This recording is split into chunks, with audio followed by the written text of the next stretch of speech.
अच्छा, अकबर हमको लेके आया है, हम तो सोच रहे थे अकबर हमको लेके आया है। रात को सारे के सारे अपनी सेनाएं लेकर के वापस, जितने भी सरदार थे जो पक्ष में थे उस समय अकबर के, उन्हें पता चला कि ये तो, हम तो सोच रहे थे अकबर के साथ लड़ेंगे, वो सब भी औरंगजेब के पक्ष में चले गए रातों रात। बोले ये तो दोनों बाप बेटे की एक ही बात है, हम तो बेवजह इसके चक्कर में आके औरंगजेब का बुरा बन रहे हैं, कल को हमारी गर्दन कटवाएगा फिर। तो ये कहते हैं उस समय पर रात बीतने के बाद में अकबर के साथ में सैनिक थे 3,000, 97,000 इधर उधर। बहुत देर से समझ में आया राजपूतों को ये गड़बड़ कर दी। नहीं तो वो दिन अगर ये तीव्र गति से जाते तो भारत का भाग्य बदल जाता, गद्दी पर अकबर बैठ जाता, जो एक उदार व्यक्ति था, उसी अकबर की तरह। तो क्या बोलेंगे यहां पर, अकबर का एक विद्रोह हुआ, ठीक है। तो यहां पे क्या बोला मैंने, अकबर एक तरफ, अकबर वर्सेस औरंगजेब, और औरंगजेब के साथ में उसका कौन सा बेटा था, कल की कक्षा में हम आपको बताएंगे, कल नहीं मंडे की कक्षा में, कि औरंगजेब के कौन कौन से पुत्र थे। अभी बस जर्नली याद रखिए, मुअज्जम एसी का पुत्र है, साउथ में था, इसने इसको बुला लिया कि भैया आ जाओ, गड़बड़ है, तुम्हारा भैया हमको मारने वाला है, ठीक है। अकबर इस समय की स्थिति में, इस स्थिति में आपको एक बात और याद रख लेनी है, मेवाड़ के शासक मैंने कौन बताए, राज सिंह। मेवाड़ के शासक कौन थे, राज सिंह। राज सिंह जो थे इनकी डेथ हुई 1680 में, राज सिंह, और इनकी जगह उत्तराधिकारी बने कौन, जय सिंह। राज सिंह 1680 में डेथ, डेथ, और इनके उत्तराधिकारी कौन बना, उत्तराधिकारी जय सिंह, जो औरंगजेब से मिल गया, जय सिंह, जय सिंह। इस जय सिंह ने क्या कर ली, 1681 में मुगलों से संधि कर ली, मुगलों से संधि, और उस संधि में क्या बनाया गया, इसको 7,000 का मनसब, एक ऊंचा पद दिया गया। जयसिंह ने संधि कर ली थी राज सिंह की डेथ के बाद में, यानी राज सिंह ही लड़े, पुत्र ने विद्रोह नहीं किया। तो इधर अकबर, मैंने क्या कहा, फिर युद्ध में क्या हुआ होगा भैया, सारी कहानी मैंने बता दी। औरंगजेब ने चालाकी कर ली, है ना, कि भैया राजपूतों को तुम हमारे पास लेके आए हो, तो अकबर तो यहां से भाग गया, भाग गया। और यहां से अकबर भाग के गया, ये टाइम है आपका 1681 का लास्ट, याद रख लेना 1681। यहां से भाग के उसको लगा कि भाई हेल्प मिलेगी तो कहां मिलेगी, तब गए वो संभाजी के दरबार में, छत्रपति संभाजी महाराज के दरबार में 1682 में। इसी का पीछा करते हुए औरंगजेब दक्षिण गया 1682 में, और फिर औरंगजेब कभी वापस नहीं आया, याद रख लेना। अकबर भाग गया, यहां से कहां गया अकबर, संभाजी महाराज जी के यहाँ, संभाजी महाराज, जिनके ऊपर अभी मूवी आई ना आपका छावा, छत्रपति शिवाजी महाराज जी के पुत्र हैं ये यहाँ। लेकिन इन्होंने अपेक्षित सहयोग नहीं दिया, तो फिर यहां से कहां गया वो, फारस भाग गया, फारस भाग गया अकबर। बोला ये तो औरंगजेब इसकी, क्योंकि इसके पीछे पीछे घूम रहा था औरंगजेब। 1682 औरंगजेब गद्दी पर कब बैठा है, देखो एक चीज और माइंड में रखना, औरंगजेब गद्दी पर बैठा था आपका कब, 1658, और 1682 तक तो वो रहा नॉर्थ में, तो कितने वर्ष हो गए उसका, 24 वर्ष। और 1682 से अपनी मृत्यु तक 1707 में वो रहेगा साउथ में। तो आप उसके सारे शासन को बांट सकते हैं, 24 वर्ष उत्तर में उसने, और 25 वर्ष उसने संघर्ष किया कहां पर, दक्षिण में। और दक्षिण में जो वो गया तो वापस ना लौटा, फिर वहीं पे फंस के रह जाएगा। जब मैं आपको मराठा उत्कर्ष पढ़ाऊंगा तब मैं आपको बताऊंगा कि छत्रपति शिवाजी महाराज जी ने किस तरह से मजबूर किया औरंगजेब को, इनके बहुत सारे सरदारों को, इनके मामा शाइस्ता खां की उंगली कैसे काट ली औरंगजेब के मामा की,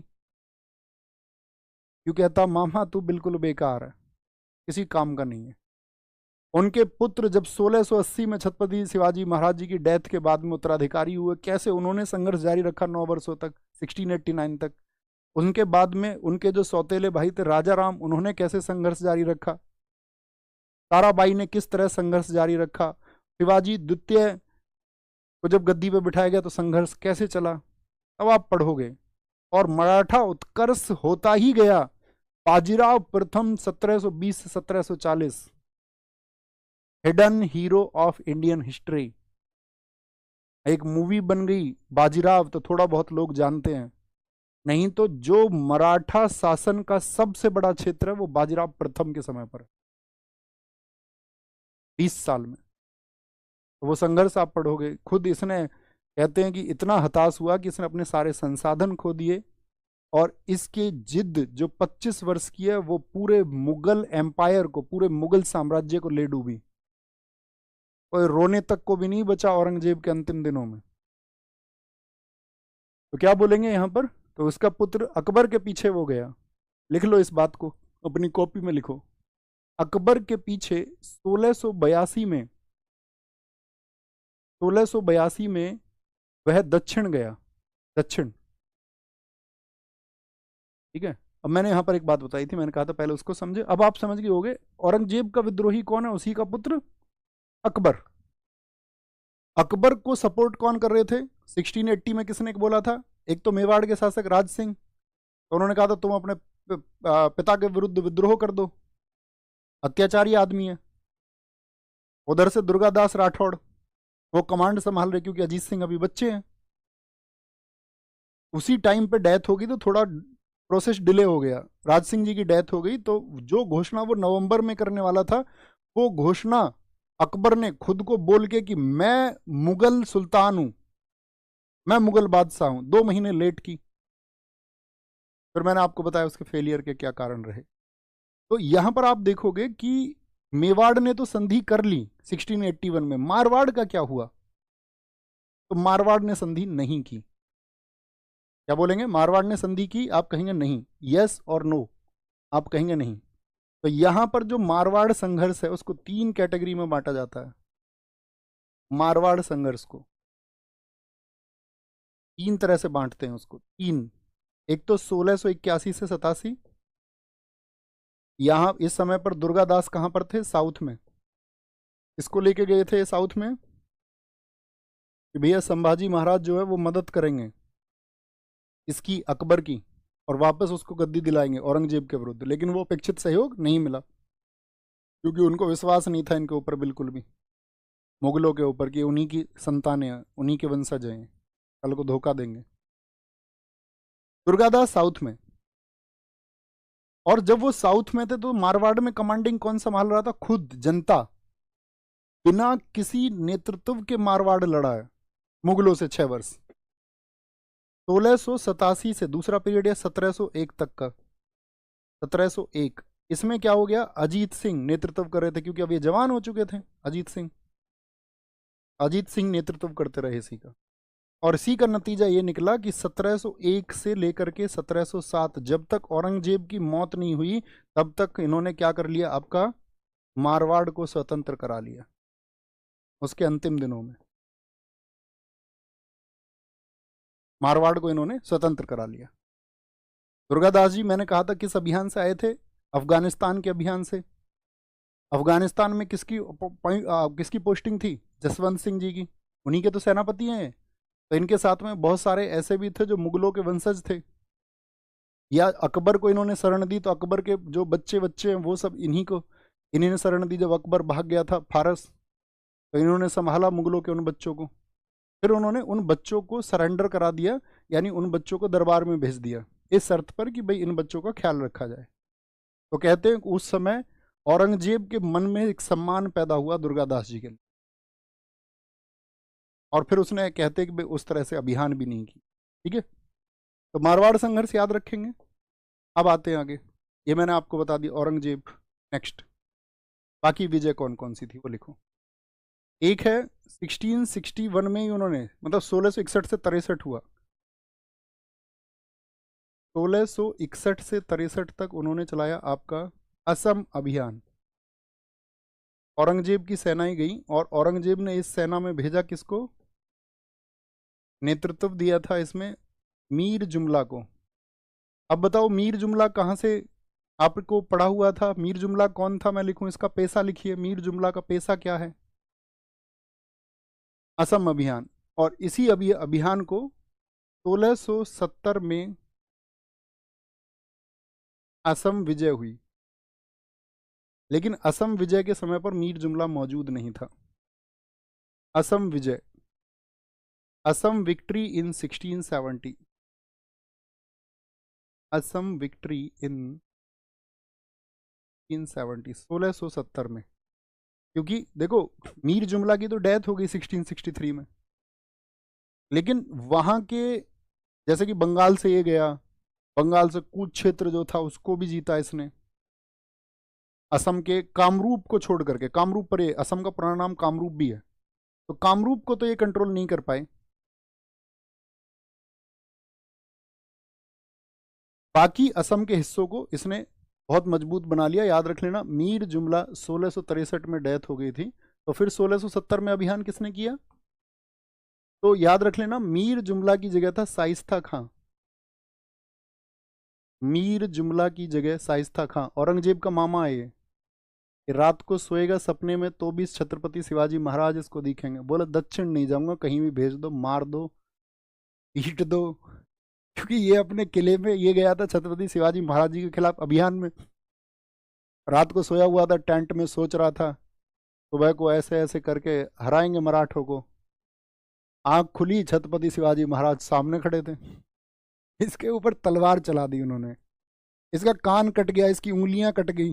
ये मतलब आप सोचो, जैसे तैसे बचा। इसको बंगाल पोस्टिंग दी थी फिर औरंगजेब ने। इसने क्या दिया था, मैं दक्षिण जाऊंगा ही नहीं बिल्कुल भी। तभी तो उसने कहा मामा तू बिल्कुल बेकार है, तो युद्ध के लिए बना ही नहीं है, तू सिर्फ बात के लिए है। तो मीर जुमला की जगह किसको? शाइस्ता खां को यहां पर सूबेदारी दी गई थी, या आप ये कहें कमांडर उसी को बनाया गया था। तब उन्होंने असम विजय, लेकिन कभी भी पूछेगा असम विजय को सफल, तो क्रेडिट किसको देंगे? मीर जुमला को। असम विजय का श्रेय, credit of Assam victory, Assam विजय का श्रेय कभी भी शाइस्ता खां मत समझ लेना। ठीक है, आगे नेक्स्ट है 1686 में बीजापुर जीता इसने। पहले भी तो बीजापुर को जीत चुका था। बताओ इससे पहले बीजापुर अभियान कब हुआ था? तो आप कहोगे भैया बहुत आसान है, पहले 1636, फिर 1656, फिर 1686। पहले 20 वर्ष बाद, फिर 30 वर्ष बाद, 30 वर्ष बाद। ओके, तो 1686 में वॉन बीजापुर इन 1686। यहां बीजापुर में कौन था? आदिल शाह जो सेकंड बना था। आदिल शाह की मौत के बाद में मैंने आपको बताया था, आदिल शाह सेकंड, इसका 4 वर्षीय बेटा, 4 वर्षीय पुत्र। वो एक बच्चा कह रहा सर बाकी कल करेंगे। बंद कर दें अभी क्लास को यार, जब तुमको नहीं करनी होती तो तुम। 4 वर्षीय पुत्र, इस 4 वर्षीय पुत्र का क्या नाम है? सिकंदर शाह। सिकंदर शाह ये गद्दी पे बैठा था आदिल शाह सेकंड की डेथ के बाद में। इसकी डेथ हो गई थी 1686 में, तो औरंगजेब को ये सही समय लगा। और यहां पर बीजापुर विजय के लिए, for the victory of Bijapur, Bijapur विजय के लिए जयसिंह को अपॉइंट किया था। जयसिंह से संधि हो चुकी है अब तक या नहीं? इसीलिए विस्तार से पढ़ना जरूरी है, नहीं तो आपको समझ में ही नहीं आएगा जयसिंह कहाँ से आ गए, कौन है, किधर से आए, कैसे सहयोग किया। अब आपको पता है इनके पिता राज सिंह थे, 1680 में उनकी डेथ हुई थी। वो मेवाड़ में लड़ रहे थे औरंगजेब के खिलाफ में, लेकिन पुत्र ने औरंगजेब से संधि कर ली। बीजापुर विजय के लिए जयसिंह को नियुक्त किया गया, जयसिंह को नियुक्त। 2 कारण थे इसकी नियुक्ति के, एक तो बीजापुर से निपटना था और एक साथ में संघर्ष हो रहा था किससे? बीजापुर प्लस मराठा संघर्ष के लिए 2 टारगेट थे इसके।